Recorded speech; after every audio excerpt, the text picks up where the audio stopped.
Good morning dear students. बेटा इस video में हम अपना जो chapter my experiments with truth का नेक्स्ट पार्ट जो रिमेनिंग पार्ट है उसे रीड करेंगे। पिछले पार्ट में वीडियो के आपने महात्मा गांधी जी के डिफरेंट एक्सपीरियंसेस रीड किए कि उनका एक्सपीरियंस किस इंसिडेंट के साथ कैसा रहा। जैसे 2 बुक्स उन्होंने रीड की, आपको पता होगा, श्रवण पितृ भक्ति नाटक एंड हरिश्चंद्र। श्रवण पितृ भक्ति से उन्हें क्या सीखने को मिला कि हमें भी अपने पेरेंट्स की सेवा ऐसे ही करनी चाहिए, और हरिश्चंद्र से उन्हें क्या सीखने को मिला प्ले से कि हमें भी हमेशा सच बोलना चाहिए। इसी तरह से जब वो स्कूल में थे तो हेडमास्टर ने जो जिम्नास्टिक्स और क्रिकेट को कंपलसरी कर दिया था, और जबकि वो बिल्कुल भी इंटरेस्टेड नहीं थे, तो उन्हें पता चला कि फ़िज़िकल ट्रेनिंग भी उतनी ही इम्पॉर्टेंट है जितनी कि मेंटल ट्रेनिंग। तो नेक्स्ट पार्ट में हम वीडियो के देखते हैं क्या है। But there is another neglect for which I am still paying the penalty, कि एक और अनदेखी करना था, जिसकी एक और बात की अनदेखा करना था जिसकी वजह से मुझे आज भी पेनल्टी, एक तरह से जुर्माना भरना पड़ता है। क्या था वो? I do not know when I got the notion that good hand writing was not a necessary part of education, कि मुझे पता ही नहीं चला कि मेरे मन में ये धारणा कब बन गई कि जो गुड हैंड राइटिंग है वो एक अच्छी एजुकेशन का पार्ट नहीं है। Means if you are good in studies, अगर आप अच्छे हैं पढ़ाई में तो ज़रूरी नहीं है कि आपकी राइटिंग भी अच्छी हो। मीन्स गंदी हैंड राइटिंग चल सकती है। But I retained it until I went to England, कि जब मैं इंग्लैंड गया तो मुझे वहाँ तब तक मुझे यही था कि जो गुड हैंड राइटिंग है वो एजुकेशन का पार्ट नहीं है, नेसेसरी पार्ट नहीं है। नेसेसरी आवश्यक कि चलेगा, अगर बैड हैंड राइटिंग है तो भी चलेगा, लेकिन जब वो इंग्लैंड गया तब उन्हें पता चला ये। When later specially in South Africa, और बाद में जब वो साउथ अफ्रीका में गए। आपको पता है कि जो महात्मा गांधी जी थे तो उन्होंने कंट्रीज़ की, साउथ अफ्रीका की, इंग्लैंड में भी वो गए थे स्टडी करने के लिए। I saw the beautiful hand writing of lawyers and young man. जब वो साउथ अफ्रीका में गए तो उन्होंने वहाँ पर लॉयर्स, वकालत की पढ़ाई करने के लिए गए थे, तो वहाँ पर उन्होंने देखा लॉयर्स की हैंड राइटिंग कितनी सुंदर थी, और जो वहाँ के यंग मैन थे, नौजवान, बहुत सुंदर लिखते थे। I was ashamed of my self and repented of my neglect, और मुझे वहाँ पर जाकर अपने आप पर शर्मिंदा होना महसूस होता था, मैं शर्मिंदा होता था। And repented of my neglect, और अपनी अनदेखी करने की बात को पछताता था। मीन्स यहाँ पर क्या है कि जब हम छोटे होते हैं कुछ हैबिट्स ऐसी होती हैं हमारे अंदर कि हम अपने चाइल्डहुड में ही इनकलकेट कर सकते हैं उनको। जैसे हैंड राइटिंग है, अगर आप स्टार्टिंग की प्री प्राइमरी क्लासेस में अपनी हैंड राइटिंग को इम्प्रूव कर लेते हैं तो वो आपकी अच्छी बन जाती है, लेकिन अगर आप उसे उस टाइम निगलेक्ट करते हैं तो आपकी हैंड राइटिंग बहुत लेस चांसेस हैं कि बड़े होकर सुधरे। तो कुछ बातें हम ऐसी सीखते हैं चाइल्डहुड में जो हमेशा हमारी लाइफ में काम आती हैं। तो अब जब महात्मा गांधी जी वकालत की पढ़ाई, लॉयर की स्टडी करने के लिए साउथ अफ्रीका गए तो तब जाकर उन्हें शर्मिंदगी महसूस हुई अपनी हैंड राइटिंग पर, और पछतावा भी हुआ कि मैंने इसे चाइल्डहुड डेज में निगलेक्ट किया। I saw that bad handwriting was regarded as a sign of imperfect education, और वहाँ पर उन्होंने देखा कि जो बैड हैंड राइटिंग थी उसे समझा जाता था कि इसने अच्छी एजुकेशन नहीं ली हुई। I tried later to improve mine, but it was too late. I could never repair the neglect of my youth.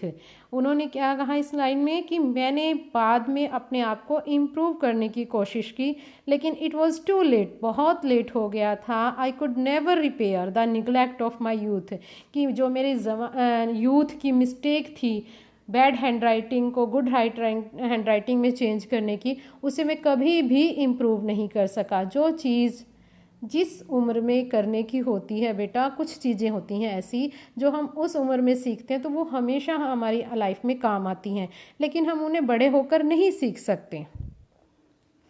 There is another incident इस पैसेज में एक और एक्सपीरियंस शेयर कर रहे हैं महात्मा गांधी जी, विच आई मस्ट शेयर, कि एक और ऐसा इंसिडेंट है जो मुझे ज़रूर शेयर करना चाहिए। आई committed a theft when I was 15, कि जब मैं 15 ईयर्स का था तो मैंने एक चोरी कर ली थी। I had run in to a debt of about 25 rupees. Debt means DEBT, ऋण, उधार चढ़ना, कर्ज चढ़ना, कि मेरे ऊपर जो है 25 रुपीज़ का कर्ज चढ़ गया था। My brother had on his arm an armlet of solid gold, कि मेरे ब्रदर के आर्म में एक आर्मलेट था। आर्मलेट जो ये बाजू में हम डालते हैं, सॉलिड गोल्ड, प्योर गोल्ड का।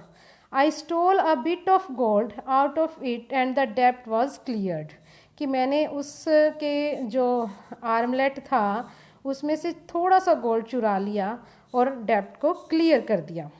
But this became more than I could bear, लेकिन ये इतना ज़्यादा हो गया था कि देखो गोल्ड चुराना कितनी बड़ी बात है, कि मैं सहन नहीं कर पा रहा था। I resolve never to steal again, और मैंने रिजॉल्व किया, इरादा किया पक्का कि मैं दोबारा कभी स्टीलिंग नहीं करूँगा। I also made up my mind to confess it to my father, और मैंने अपना माइंड भी सेट कर लिया था कि मैं अपने फादर के सामने इसे कन्फेस स्वीकार कर लूँगा।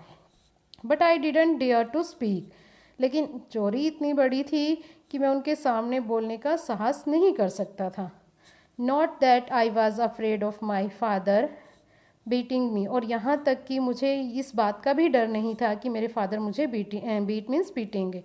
आई was afraid of the pain that I should cause him, मुझे डर था उस पेन का जो मेरे फादर को मेरे इस काम से मिलती, कि मुझे अगर उन्हें पता चलता कि मैंने गोल्ड को चोरी किया है तो कितना पेन मेरे फादर को होता, तो मुझे इस बात का डर था। I decided at last to write out the confession, और लास्ट में क्या कहते हैं वो, कि मैंने डिसाइड किया कन्फेशन नोट राइट करने का, एक नोट लिखने की सोची। In this note not only did I confess my guilt, कि इस नोट में न केवल मैंने अपने अपराध को, अपने गिल्ट को, दोष को कन्फेस किया, but I also asked adequate punishment for it, बल्कि इसके लिए गोल्ड को स्टील करने के बदले जो मेरे लिए पर्याप्त पनिशमेंट लगे उन्हें, उसके लिए भी पूछा।